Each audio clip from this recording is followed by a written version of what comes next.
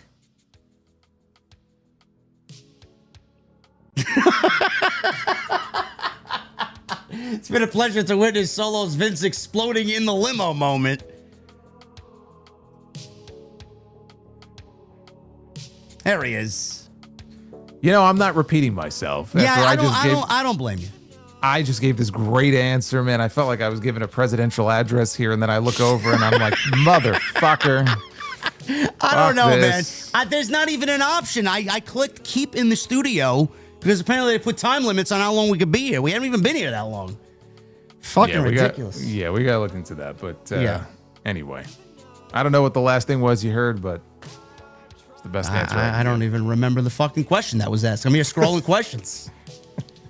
We'll read a couple more and then get into your super chats. That's what StreamYard is telling us. Let's see.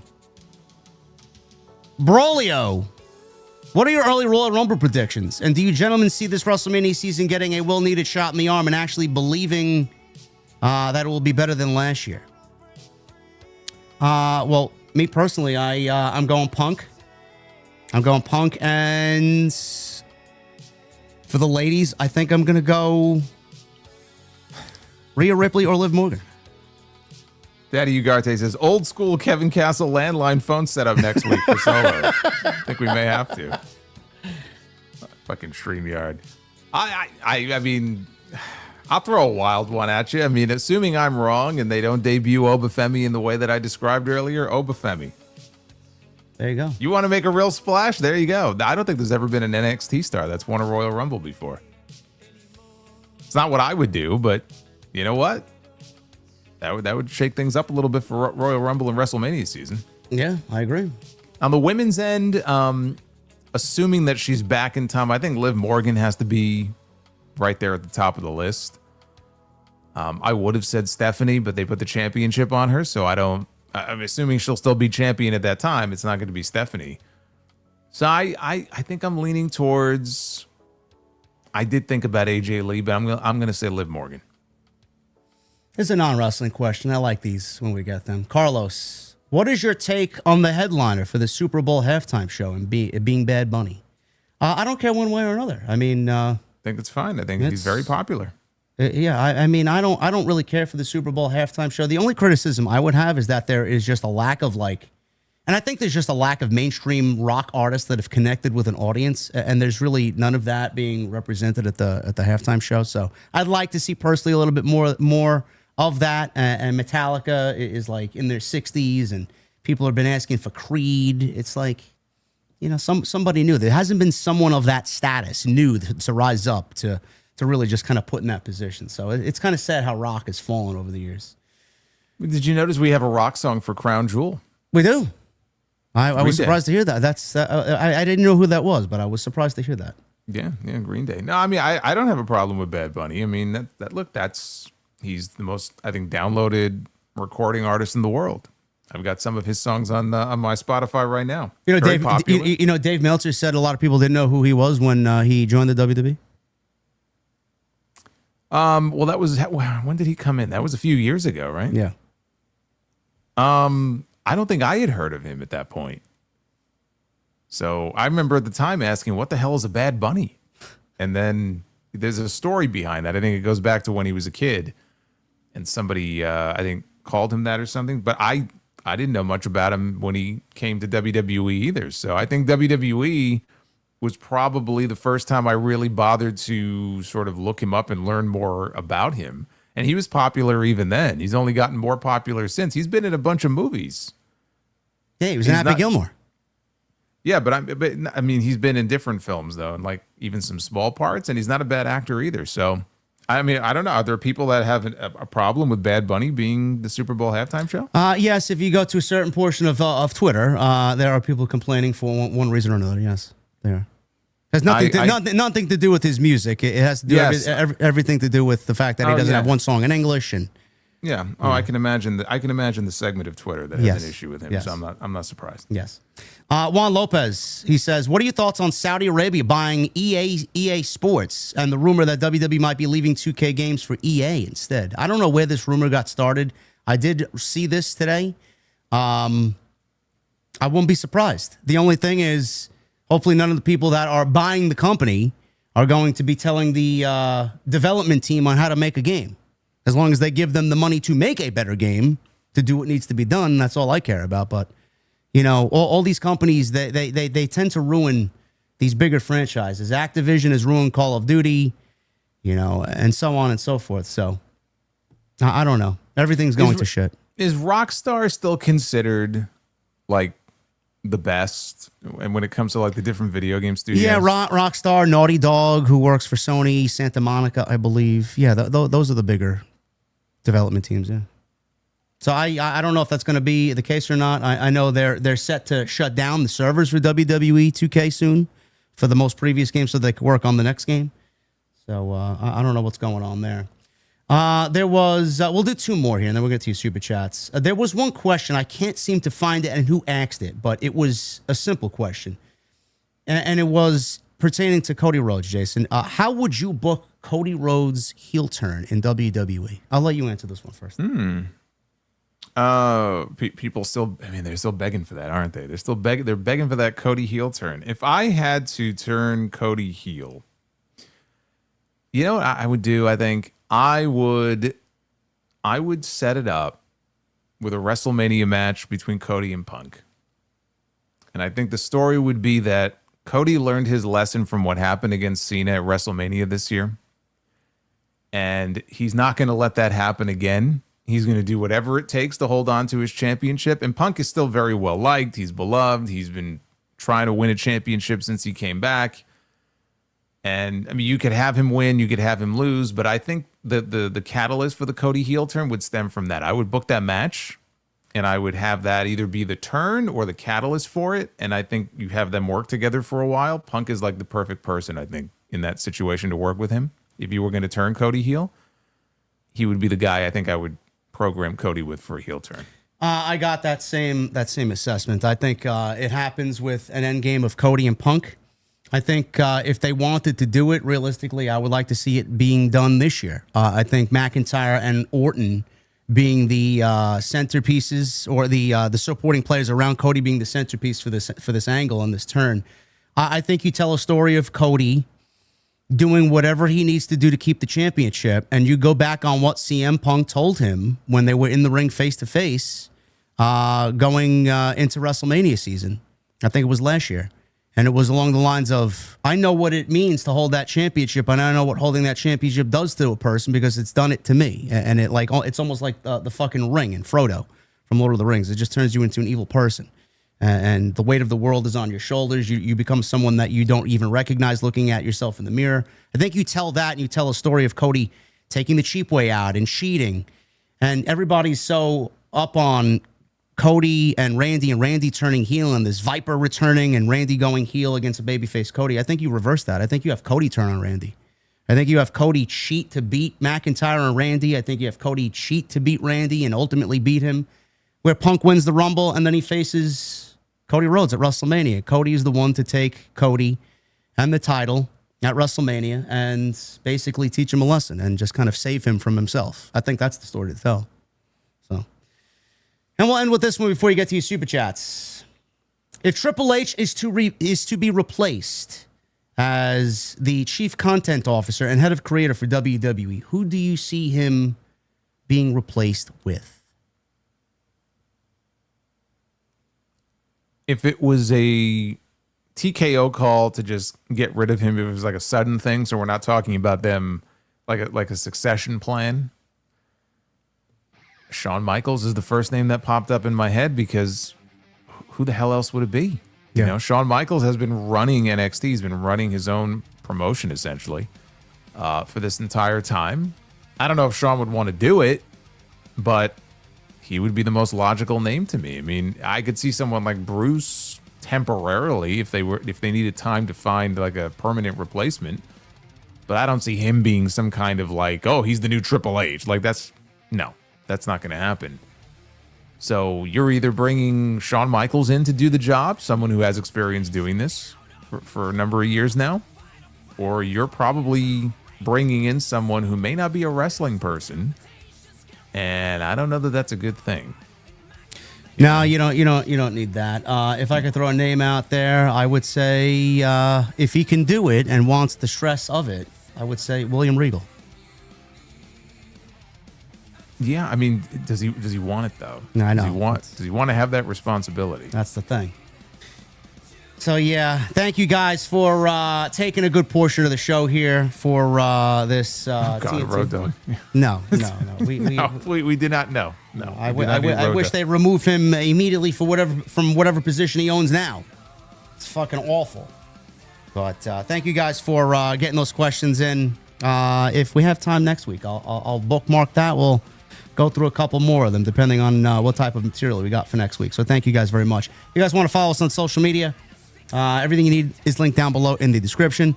Please get those super chats in and hit that thumbs up. We got 750 likes. I'd love to get at least as close to 1,000 as possible. So if that's at all possible, let's try and do that tonight. Gone in the chat makes a great point that I can't believe I didn't bring up, which is the minute that Triple H is out of the picture, it may well be a case where Rock has his buddy Brian Gewirtz take back over as the head writer. I think you're onto something. I could absolutely see that being the case. Michael Krause, thank you, brother, for starting us off. $2 super chat. JD, Jason, OTS, hope all is well. Let's go. Yeah, thank you, Michael. Boss Mo Jackson with the 199. Hi there, my brothers. May the force be with you. 2 thumbs up. Thank you, man. Thank you, man. Tone C, $5 super chat. It's National Orange Shirt Day. I wish I still had my Taz Survive If I Let You shirt. I'm sure this was an adequate discussion, Solo. LOL. It was very adequate, yes. Today's a pink day for Bret Hart. I don't have the orange on, but... Yeah, imagine if Bret Hart took over for Triple H if he got fired from WWE Creative. I definitely know that Bret would not want that job. I can tell you that right now. No, man, of course Bret Hart not. does not. Bret Hart does not want to be running creative. But if he did, you know what would go away? There wouldn't be any more Gunther chops in any of his matches. He'd be like, no more chops. No. Michelle with it too. Maybe CM Punk possibly screws Seth Rollins at Crown Jewel. No, I think Punk is going to be on Raw. It's going to be interesting to see how they follow up coming out of the mixed tag team match. What he has to say on Raw next week. But no, I'm going either McIntyre or long shot in Brock Lesnar. But Rollins is beating Cody. JP Gordo with the 20. What's going on, JD? Last night on Super Chat, I miswrote something, not as disrespect. What I meant to say was nobody does it better than you. Sorry for the misunderstanding. I'm a fan of you and Solid Monster. OTS for life. Well, thank you, Gordo. I appreciate that, bro. Me and Jason appreciate it. Chris Lloyd with a 5. I'm going to AEW Blood and Guts. I live near Greensboro, and I think it will be fun to see live. Yeah, sure. Tickets, I don't know what the ticket prices are going to be, but clearly compared to the other place, you're getting a steal. Beast Mortoast with a 199. When are we getting the JD and Solo Fortnite stream? Never. I don't play Fortnite. Yeah, I don't play Fortnite either. I could never get into the building aspect. Well, the building was awful. Yeah, I don't know. Didn't they just release, or maybe it was a different game, some WWE skins or characters? Yeah, it was. I think it might have been Fortnite, but I know Rhea Ripley and Cody Rhodes were Call of Duty characters. Cody, okay, yes, Cody, I know was a character. Yeah. Okay. Yeah, but I think there was something in Fortnite with them though. Terry Allen Jr. with the $3 super chat. Jason, hoping Britt Baker this year returns. Well, keep wishing because it's not happening. If it was going to happen, it would have happened last week, brother. I think last week told the tale of where things stand with her. We got Lee Moriarty from Pittsburgh, but not Britt Baker from Pittsburgh. So, Eric Aviles with the 35 months. If there's one thing I'm looking forward to from AEW, it's this year's Continental Classic, and I hope they knock it out of the park. And WWE sickos do exist with a thumbs down emoji. Yeah, the one thing that AEW failed to do this year, as compared to the first Continental Classic, is tell a good story in it. I just didn't really resonate with whatever stories they were telling in the tournament. That is uber important for them to do, because it's just random matches thrown together, round robin style on television, and there's not going to be much for anything else. So you got to tell me the story in the tournament, or something materializing in the tournament as far as a story with a competitor or two. Hopefully they do that this year, but. Someone in the chat said that there may be a women's Continental Classic this year. Did you also hear that or no? No, I did not hear that. Yeah, I don't know if they're gonna. I don't even know if they have time to do both. But yeah, I mean that's a bit much. Yeah, so we'll see. But yeah, the Continental Classic is usually very good television if you are a tournament buff, which we know Tony Khan is. Baltimore Jackson with a $4.99 and a $1.99. Will Ricky Saints be a big deal when he hits the main roster, or will he be another Austin Theory? No. Ricky Saints is going to be me. I think he tops out at IC US title level on the main roster. He'll end up doing, I think, better than Austin Theory. Yeah. And then he says, "Do you guys see Miles Bourne making the main roster?" Yeah, eventually. Yes. He's nowhere near ready yet, but yes.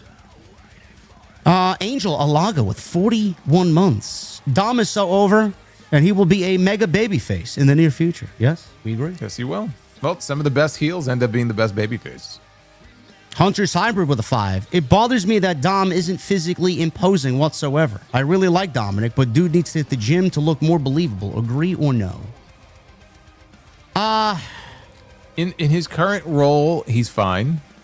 I do think that in the long term, especially if he becomes a babyface and wants to be a top babyface, he probably should put a little more muscle on. But like when I watch him right now in the role he's in, like, Dirty Dom, he's the slimy guy, he's fine. If he's talking more long term, then yes, I think he could probably, like, look at someone like Kyle Fletcher. I think he's a great example where when he was part of Aussie Open, look at him then, and the hair being different is a big factor too. Yeah. But look at him then and look at him now. And not everybody can look like the way he looks. But he really did. He kind of reinvented himself in many ways and sculpted his body where you look at him and he looks like he could be a top star in AEW. I mean, that does matter. It's a cosmetic business, and it's an important part of the package, for a lot of people. Yeah. I look at Kyle Fletcher differently than I did when he was just one half of Aussie Open. He almost looks like a totally different person now. Yeah, I said the same thing last night about Javon Evans. The people were like, "You don't see him as a world champion." I'm like, right now, no. Like the way he looks now, no. But maybe 10 years from now, if he develops into a fuller superstar, sure. Like, no, I don't see Javon Evans as a world champion right now. No, on the main roster, no. Come on. So yeah, I do agree 100%. Yeah. This is coming from this person has no name. It's just a smiley emoji. $10 super chat. This is for the hilarious EO crying impression you did, JD, yesterday. Had me dying laughing at work. Yeah. EO. Rhea. It was bad. Yeah, I had fun with that yesterday. Can't say that. No, I can't. I'm canceled. Forget it. Just boot me off the show. Lost but found with 199. Do you think they will do Jey versus Jimmy again? Well, we talked about that earlier. It was something that really kind of crossed my mind. Like Jason said, I think it's a fair assessment. With what he said earlier, it's way too early to even start contemplating that because it's only October. We have WrestleMania taking place April 19, April 20. Boss Mo Jackson with the 199. What kind of car is Yoda's favorite? A toy Yoda. All right, boss. I'll give you that one, man. That was a slick one. Okay. Tone C with a 5. What's the difference between a snowman and a snowman? Oh, it's easy. What's that? Snowballs. Yeah, that's the answer. Yeah, snowballs. Yes. Look at that. At least give the guy a joke that he doesn't know. Tone C. Boss Mo Jackson with a 199. Favorite cartoons from your childhood? I mean, there's a whole bunch of them. I mean, I grew up on He-Man, then Masters of the Universe, and Thundercats, and Teenage Mutant Ninja Turtles. I'm guessing you were a Transformers guy. Yep. Transformers, Ninja Turtles was up there. Care Bears was up there. Don't judge me. No, not G.I. Joe. No, not really. No. The real Ghostbusters? Yeah, actually, yeah. What about this one? I'm going to throw one at you. Mighty Max. Never watched it. Okay. No. That was, I mean, Inspector Gadget. That was another one. Yep. Darkwing Duck. Darkwing Duck and DuckTales. Yes. Still got the DuckTales theme stuck in my head. Yep. That was a great game, great movie. All those old school. Everything old school. So much better. Good question, Boss Mo Jackson. Appreciate you. 199, he also says, I'd love to see Strowman as Jason Voorhees. He also says with the 499, I don't know. I think JC Jane can be good, booked the right way. Where do you guys think she needs to improve? Do you think she has potential? Thoughts? Well, the way that I personally look at it, Boss Mo Jackson, if she was good, she would have already been called up. I just think she is good for where she is now, and I don't think she's going to materialize into anything more on the main roster. And I do think that she is one that benefits from a faction. Alone, I have zero interest. How do you feel about JC Jane? Yay, nay? Yeah, I think she would need to be part of a group. I think on her own, just, I don't know. I mean, compared to some of the talent they have in that division, it's a tough sell for me. Joseph Morris with the 499. I personally feel that Liv Morgan will have a presence on TV before Survivor Series to help progress the Judgment Day story. No. I think they keep her off TV until the Rumble. I think that return pop is going to be tremendous. She might, I could see her back before the Rumble. If they were going to do that, then they would bring her back in advance of the Rumble and announce that she's going to be physically back in the Rumble. Yeah. But I like the idea of saving it as a Rumble surprise. So, but if they were to bring her back to TV in advance of anything, it would be the Rumble, not Survivor Series. That's too soon. Alex Young with a 10. When it comes to Oba losing his title, I think people expected it to be against Javon at Stand and Deliver. Then he also hasn't had a straight-up one-on-one match with Trick finish. A triple threat twice, and then a DQ. Well, nobody wanted to see, in my opinion, nobody wanted to see Trick beat Oba. And I think there were a few people that wanted to see Javon do it, but, there's a time and a place. He's not ready for it. Like, I don't know what you guys want. You want to put somebody in that position as a world champion when he's not ready for that position. Yeah, I wouldn't have had him drop it to someone who's already been the champion before. Yeah. Plus, Trick has been walking around with the TNA championship, so you could have done it with Javon. I think at some point he will be the NXT champion and he will get a run with it. It is too soon for that. And again, if you weren't going to call up Ricky, it had to be now. So I think Ricky was the right guy. BC24 with a 499. Do you guys think that in an alternate universe where you didn't cover wrestling for work, that you would still be watching it? No. I wouldn't be watching AEW. I'd probably tune into WWE, very half-assed, but I would not be watching AEW. The weekly shows, no. Yeah. The weekly show, I feel like I would probably, and you were the one I think who pointed out to me that like on WWE's YouTube channel after each show, yeah, they have like an abbreviated kind of highlights version of each show, which is a lot easier to digest. Yeah. I feel like I would be, if anything, checking that out. The weekly shows are just not compelling as they used to be. Like, I know what they used to be, I know what they can be, and they're not that right now. So I can't say that I would. I'd definitely be, up on what's going on and probably check out some of the PLEs and stuff, but the need to cover Raw and Dynamite and SmackDown every single week and not miss any of the shows, no. Yeah, a good portion of my life will be different. I'd be traveling more. I won't have to worry about anything. But this is what we signed up to do. I love it. Yeah. Riley with a 499. Roman Reigns return compilation video has to be longer than WrestleMania 34 at this point. Yeah, I mean, he's back every month. He goes away, he gets stretched out, comes back, rinse and repeat. Boss Mo Jackson with a 499. Who has the greatest upside between Kalani Jordan, Lash Legend, Jada Parker, Nikita Lyons, Zarya, and Sol Ruka? Which two are the next big things in WWE's women's? Read that list again. Kalani Jordan, Lash Legend, Jada Parker, Nikita Lyons, Zarya, and Sol Ruka. Well, I mean, my top three in no particular order would be Lash Legend, Jada Parker, and Sol Ruka. Yeah. And of those three, if I had to narrow it down to one, I'm inclined to go Sol Ruka. Yeah, my three are the same. I'm putting Jada Parker above Sol Ruca. I think Jada Parker is great. I think she's got the makings of somebody that is going to do very well on the main roster if they just let her be her. Yeah, but I think Lash will too. Yeah. Clone Force with a 17-month. Sheamus or Roman should be Cena's final opponent, and both for sure would put on banger matches on Saturday night's main event. November 1st should be Drew versus Cena. Is Cena announced for that show? Saturday night's main event? The one in Utah, Saturday night's main event? Or no? In November? Yeah. I don't think so. I don't think so. No. Okay. Like Jason said, it could be Drew and Cody. I don't want to see Roman Cena, and I don't want to see Cena Sheamus as his final match.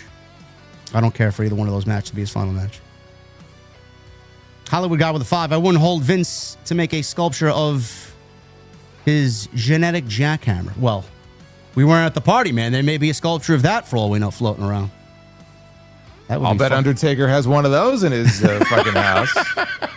It's the one he won't tell anybody about. Oh, man. Captain Solo with a $5 super chat. What is your favorite match that you did commentary for in House of Glory? Oh, man, there's a few of them. Well, I mean, the two that stand out, one is the one from Puerto Rican Weekend last year with Mike Santana and Amazing Red. That's on my list. Which was incredible. And then, honestly, I'd have to go the Charles Mason Carlos Ramirez match for the Crown Jewel Championship that we had at the end of, God, it was, 2023? Yeah. It was the last show of the year. That was a wild match. That was fucking crazy. A couple of notables there. Anthony Gangone, Amazing Red No Ropes match at, I think it was High Intensity. I forgot what year. And there was a match with Sami Callihan and Penta against LAX that they threw randomly together because Phoenix got hurt. And man, what a fucking tag team title match that was. Yeah, and again, I mean, we had the chance to call some cool stuff, including the last independent match that the Young Bucks wrestled. And Hangman ran down the aisle on that one, didn't he? And people lost their minds. Yeah, that was a very different Hangman. He wasn't corrupted at that point. He was, I think, clean-shaven, young babyface Hangman. I know there was a Rock and Roll Express match in there somewhere. That was cool. I just don't remember what the match was. But there have been some legends and some names like that we've been able to call. So that's pretty cool. Furious Nation with a 99. What's up, JD and Soul? I accepted the new job offer, so I officially got the new job, which I start in 2 weeks. Felt like I deserved better from the other job, and it felt like there was nowhere to grow. Congratulations, brother. That's awesome. I told you it's going to come down to what your heart wants, and clearly that is exactly how you decided. So good for you, man. Demeter, listen, bro. Read this super chat 2 times. Bullying with a $7.99. I will not read it 2 times, Demeter, but I will read it once. He says, "Hi, J Diddy and One Monster. What up with you, baby? Cody to beat Seth middle of ring clean with bionic elbow, no interference. Then Cena retires, and then and there," he says. And there. He retires then and there, yes. Wait, what does that mean? I don't know. He retires then and there? He retires after Cody beats Seth in the middle of the ring clean with bionic elbow. So Cena is so appalled by Cody winning with the bionic elbow clean in the middle of the ring that he just says, "Fuck it, I'm not waiting for December. I'm just retiring." He's off into the sunset, bro. Right after that. Wow. Okay. I think there's gonna be a lot of very upset people in Washington D.C. when they hear this news. Hopefully, you're not dropping 12 G's. True Crime Unleashed with a 2 TNA NXT pull apart brawl when NXT went off the air. That's great. So more of the same from last week. Fantastic. Micah Taylor with a 10. Hey, JD, watching from Jamaica. That is awesome to hear. Thank you, Micah. Since January 2020. Messaged you back in 21 while in Florida. The show has been my therapy for 5 years now. What do you think of NXT's Invasion name change to Showdown? Well, Micah, thank you. I appreciate that greatly. Thank you very much.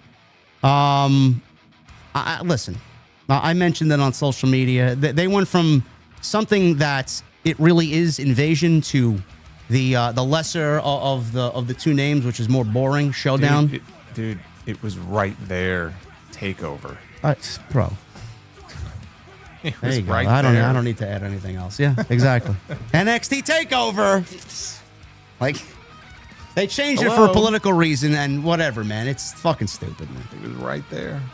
Captain Solo with a 5. Braves weren't even a factor, and the Mets couldn't make the playoffs. Mets, Jets, Nets, awful. Awful. Listen, man. New York sports teams. What can we tell you? Base Beers with a 2. Drew McIntyre needs to finish his own story. Yes, he does. I don't know when that'll be, but hopefully we get something with him a little bit more substantial going into the year. Base Beers also with a 2. Wyatt 6 got Solo. Yeah. Did they? Before, yeah, apparently. And then I came back. Yeah. Bossmo Jackson with the 4.99. Kane is one of the few wrestlers who didn't need a mask, makeup, or anything extra to be intimidating. Without his mask, he was naturally ugly and scary. I preferred him with the mask. I'm sure he would appreciate you saying that. And I still preferred him with the mask. Base Beers with a $2 Super Chat. Favorite DiCaprio movie? The Departed? I'd probably say Wolf of Wall Street. Okay. Yeah. Did you see Once Upon a Time in Hollywood? Was he in that one? No, I didn't see it. I didn't see Shutter Island. Did you see that one? I didn't see that one either. All right. Should I? I didn't see them. That's why I asked you if you saw them. Okay. Kal-El. But this new one that is out with him now. Yeah, it looks pretty interesting. Yeah. Yeah.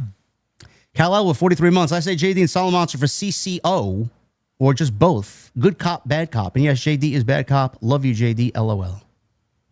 Sure, I don't mind playing the bad guy. That's what it is. Clone Force with a 4.99. I feel like we're getting Orton or Punk versus Cody at Mania. Seth versus Roman, World Heavyweight title at Mania. I feel like Rock will return and cost Roman the World Heavyweight Championship. Fuck The Rock, okay? No more booking creatively for The Rock, please. We don't want it. It's over. It's been done. Francis Loop with a 5. Mercedes Moné has not wrestled every female in AEW. 3 unique names she has not wrestled is Serena Deeb, Deonna Purrazzo, and Tay Mello. And I don't care to see any one of those matches. Thank you, Francis. Base Beers with a 2. Umanga would have been perfect in the bloodline. He would have. He would have say it the way Regal would say it, though. Umanga. Yeah, Umanga, yes. He would have been the tribal chief. Yes, Base Beers, for sure. Chop Sports and Gaming, $2 Super Chat. MJF would be the perfect final Cena match / feud. Yeah. But we're not getting that, and we'll never get that. Well, yeah. I mean, with enough time to really build it up, sure. I mean, that's a PLE match right there. Clone Force with a 9.99. If Jericho comes back to WWE and if they can tell his story perfect, would you guys like to see him win his 10th world IC title? No.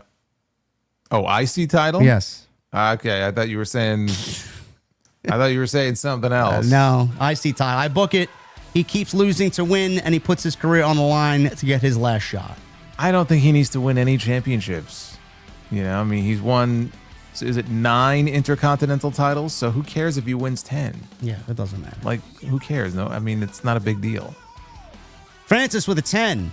Remember, Mercedes had that history on the line with Sammy Guevara, who is married to Tay Mello, who has yet to wrestle Mercedes, who is with the Beast Mortos, who is in the same faction as Sammy Guevara. Man, you're really dipping into some conspiracy theories, bro. I don't know why Sammy Guevara has been banished to the app, but who knows?